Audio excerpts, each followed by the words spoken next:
in the wilderness we'll find hope. Israel finds themselves in exile.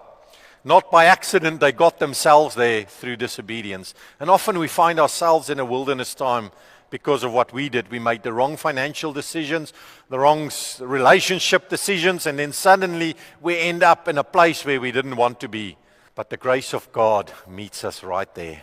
Whether He led us in there or whether we got ourselves in there, He's the one that will guide us through. And it's in exile in Babylon where Israel sits down and they read scripture again, and they read the words of a prophet called Isaiah, written a few hundred years before they were there, and they read this prophecy.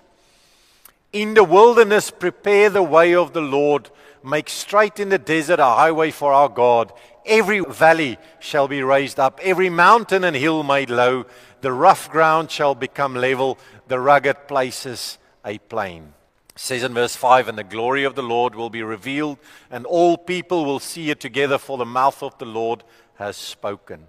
It's in the most difficult times where the prophecy goes out that our Lord can change what you see around you.